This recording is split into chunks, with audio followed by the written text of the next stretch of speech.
thank you so much for joining us this morning. So glad that we're on logged in. And thank you everyone who's able to join this morning. Also, super excited. Happy Friday. Happy Black History Month. My name is Sarah, and I'm the curriculum coordinator for A Taste of African Heritage and A Taste of Latin American Heritage with Oldways. We're a 501c3 nonprofit that focuses on heritage-based and plant-based meals and curriculums. We focus a lot on education.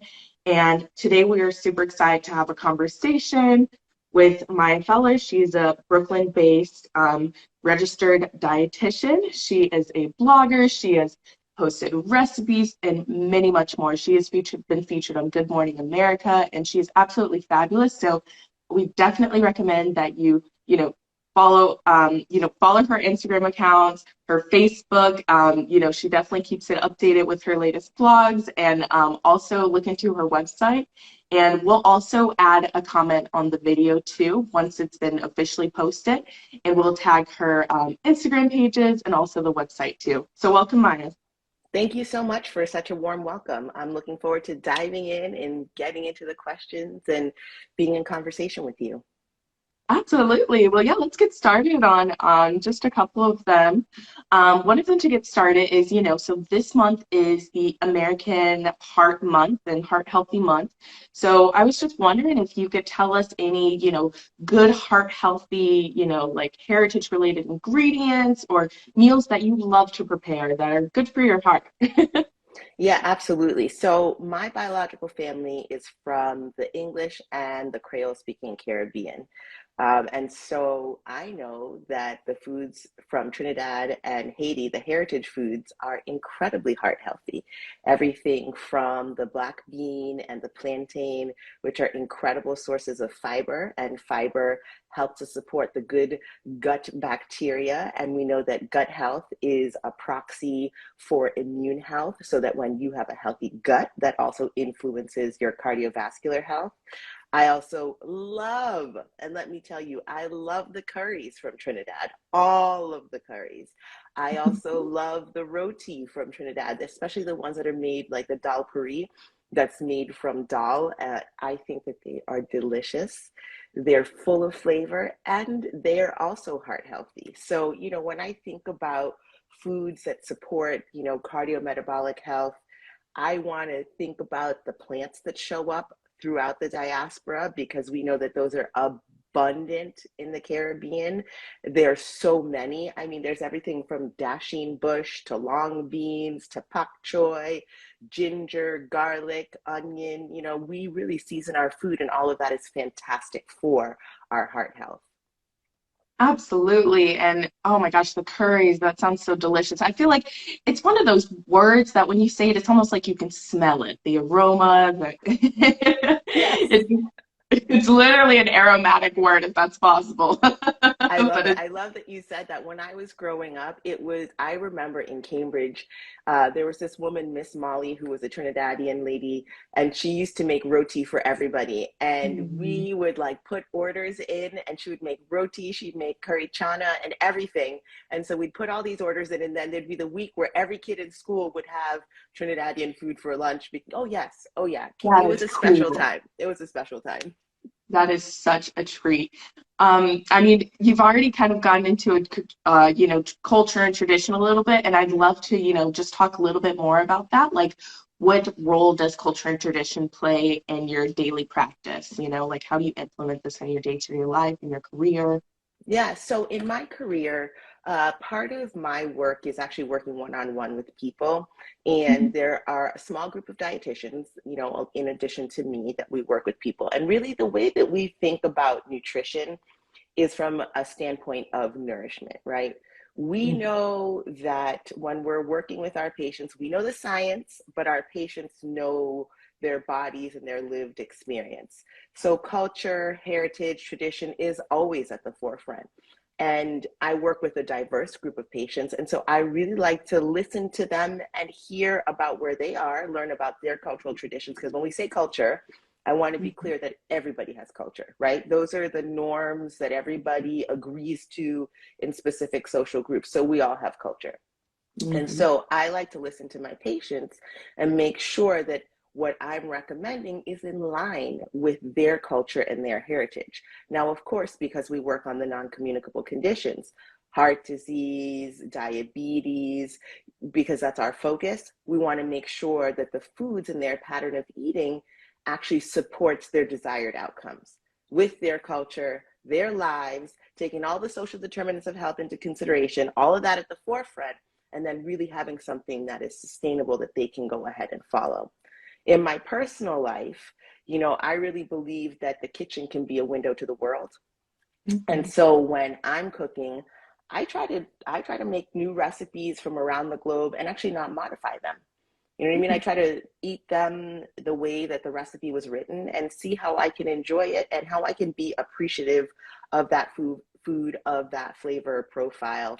And I mean, actually last night we had incredible Indian food that was delivered. That's It was very good. It came all the way from like East Flatbush. Um, wow. I know. That It was that food traveled far. food traveled far, but it was delicious. You know what I mean? And so, like, I'm a big believer in right opening my palate as a way to experience other cultures. Now, of course, because my roots are Afro-Caribbean, those foods show up every day, right? And Mhm. the flavors, it's so funny. Someone said to me, "What's in your spice cabinet?" And I was like, okay, well, for sure, What there's is it? turmeric. You mean there's cumin, there's nutmeg, there's allspice, like all the Yes. things that are representative of the foodways of, both my family and kind of my ancestry. Love that. Love that. You talked a little bit on, like when finding a dietitian or nutritionist in your field and how to look for one. I was wondering if you knew of any good tips for, the audience members or people out there who are looking for someone to assist them in their meal plan. What are some good tips on finding someone to help them? That's a fantastic question. So the first thing that I say is it's supposed to be a collaborative relationship, right? This is not a top down. This is not like your dietitian has their white coat on and they're telling you what to do. That's not the Mhm. relationship.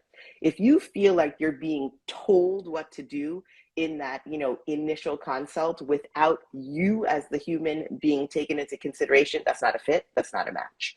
So I would say you want to make sure that the person is actually going to listen to you. Mhm. You want to make sure that the person is able to listen, understand that we all have implicit bias, right? Like we all have them, but that they Mhm. can work through those implicit biases with your best needs at the forefront, right? So if the person is able to say, oh, where do you live? What's your area? What foods do you have access to? How does food come into your house? What do you do for work? What are your work hours? Do you have a family? Who are you responsible for? If they can ask all of those questions in that intake before they're helping you to put that meal plan together, then that means that they can take the whole you into consideration. So that's really what you're looking for. And when we have providers that are like, no, that's no good, that's no good, I'm not thinking like, I'm like, maybe that's a pass. Hmm. Yeah, no, and those are some really good tips. Thank you for that fabulous advice. One of the things that we noticed is one of your recent blog posts. It was on trends of 2022, food trends of 2022, and hot trends to take a look at. We were wondering if you could mention to the audience members some of those food trends. And also, I had a little question about the sunflower seeds that was mentioned. If you could explain a little bit onto that too. I love sunflower seeds, so I was just interested to learn more. Listen, I love a sunflower seed also, and I think that they are very versatile and can show up in so many recipes that call for nuts. But people who have a nut sensitivity may be able to tolerate sunflower seeds. So that's why I put it as one of the trends. It's interesting, I'm recognizing, at least in my practice, that a lot of people are trying to vary their intake in terms of the nuts and seeds that they're exposed to. And sunflower seed makes an incredibly creamy, delicious butter, and it can be used in a spread. I mean, it's just pure deliciousness. Mhm. So that's why I put sunflower seeds on the list. I'm always thinking about sustainability, and I'm always thinking about seafood as something that we want to pay attention to. Seafood, including fish, shellfish, and sea vegetables, right? So like everything that's coming from the sea, and how do we really think about ones and sources that are sustainably and responsibly harvested with the planet in mind? Because I always say this, I mean, if the planet's not healthy, we Mhm. can't be healthy, right? We need the planet to do what it's supposed to do, right? And be in its full health in order for us to be able to reap the benefits of both the land and the sea. Oh my gosh, that makes a great quote. Love it. I feel like I honestly want to quote that at the video too. Love it. Um, so we know that, antioxidants are definitely always the thing, but they're definitely the trend now with the pandemic and, people, just wanting to boost up that in their current diets. I was just wondering, what are some good sources of antioxidants? And, can you explain a little bit of their benefits for people who are like, okay, what should I do about that? Yeah, absolutely. It's so funny. I say this a lot that like nutrition, I mean, it is sexy-ish, right? And when I say sexy-ish, I mean, one of the reasons that people love diets is because diets are sexy. You're doing something, you're active in the thing, right? They're like, ooh, I'm on the this. And you're like, oh, that's fantastic. You're doing it, right? It feels like good to Mm-hmm. some people. The challenge is that like life happens, and that's what is like Mm-hmm. the majority of what we experience. You know what I mean? So because the living of life part is like sometimes mundane and the majority of what we're doing, I always say, how do we make the pattern of eating in that part of the life what's sustainable? When we're thinking about benefits to our health and like our longevity, our quality of life, especially in that middle portion of the like mundane and life just happening, we always lean into antioxidants. Mm-hmm. We as dietitians and people in the wellness community, we love antioxidants because they help to protect the cells against oxidation, right? Oxidation can happen as a result of foods that we're exposed to, environment, toxins, stress. There's so many things that can cause free radical damage. And I don't want to make people scared by saying that, but there are many ways that our cells can be under stress or duress and experience, this free radical damage. Antioxidants help to protect our cells. So in short, that's one reason why we absolutely love them. Where do we find them? In so many food sources, right? Mm-hmm. We find them in a lot of the heritage foods. Folks who know me know that I've been talking about fonio forever. I love fonio, right? I also love quinoa, Whole right? grain. Right? So antioxidants are found in there. They're also found in other plant foods, right? So all the leafy greens, they're found in our herbs and our spices. And when we incorporate those into our regular pattern of eating, we're actually doing the thing, right? We're actually engaged in the sexy part of nutrition. Absolutely. I love that, the sexy part of nutrition. I love the shout out for whole grains. We're also Oldways is a part of the Whole Grains Coalition, and we love any shout outs that we can get. Folio is definitely a superstar. Couscous, millet, all the African, heritage-based whole grains, because, Yes, the continent has the most grains in the world. So I know. Shout awesome. out to Tef. Listen, folks are like, oh, I need a breadcrumb. I'm like, what about Tef? What about teff? What about a combination of teff and millet? Put some seasoning in there. There's your breadcrumb. Toast it up a little bit. Yeah, absolutely. Absolutely. Couldn't agree more. Couldn't agree more. Okay, so moving on to a little bit of another topic, but still, of course, related. Um, you know, how do you work to improve the current landscape of diversity and inclusion in the nutrition-related field? And I'm talking a little bit with my hands, so I'll try to calm it down. But, Oh, that's totally how do fine. you work with that in your practice? I am a hand talker. I feel like whenever I talk, my hands are just they're jumping all over the place. My shoulders are usually moving. Sometimes my head pops back. There's definitely a lot of movement. Um, I'm never going to tone it down. So in terms of diversity, and helping to diversify the nutrition landscape, there are a couple of things that I have to say. And let me get, like serious for 1 second. The field of nutrition is predominantly white, right? It's like 97% white. and it's also predominantly female. So when we're talking about diversity, if you look at the entire pie 100%, there is plenty of space to have representation of different cultures, right? And also gender identities. In terms of what I personally do to help diversify the space, I am supportive of interns, I'm supportive of students. I give workshops with a colleague of mine, Juliet Blunt, and we do a workshop that's centered around, race and nutrition, and we do that at different universities. I also, I am thoughtful in the people that I bring on as interns, right? And I try to give interns from different backgrounds um, access to, the various parts of my private practice. I also write.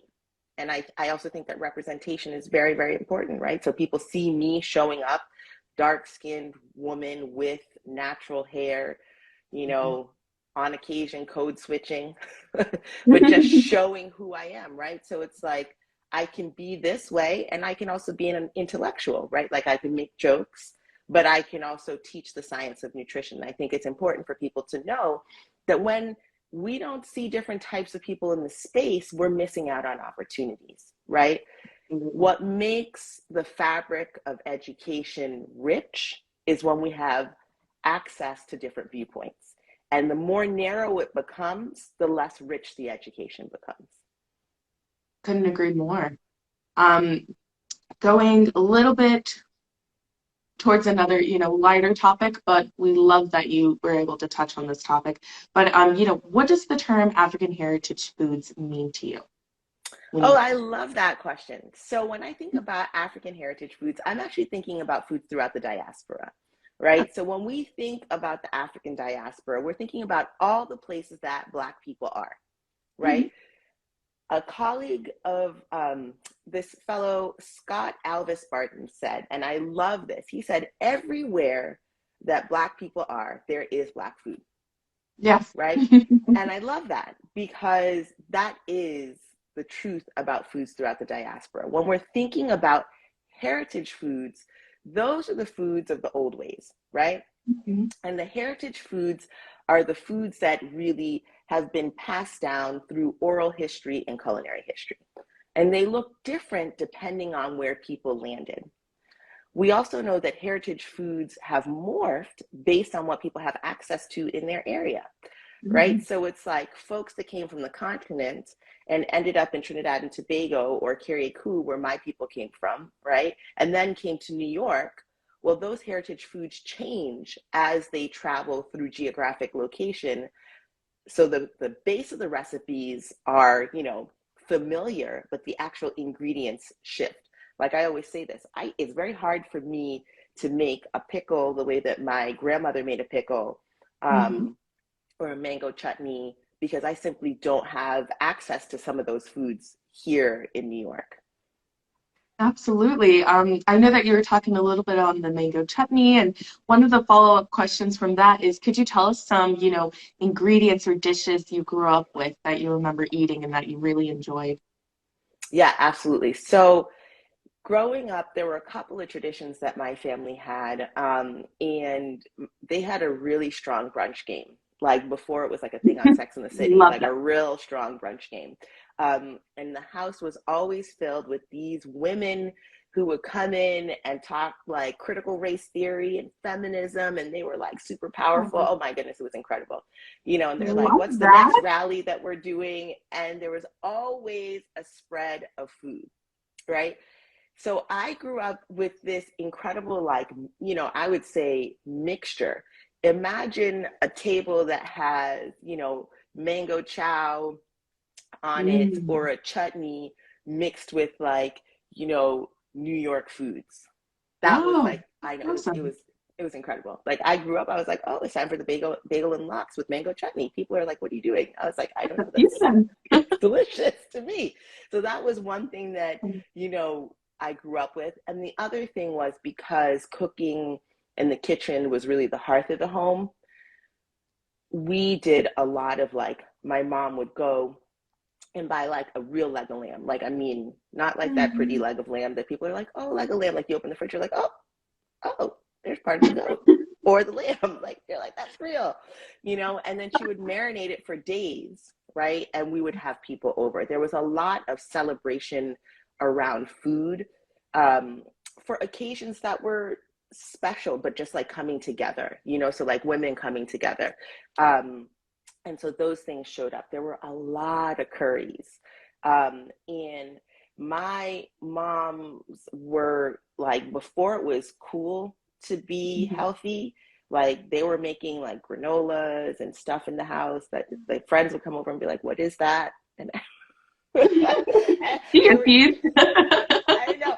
I was like, my mom used to make bread from Oh, scratch, like all the things, because it's what they grew up with, and so it was a very mhm. different way of interacting with food. And you'll notice that I'm talking about a whole bunch of different types of food, but that was the experience, right? So like the foods that come out of the Caribbean are really varied, simply because of like colonization, and indentured and migrant labor.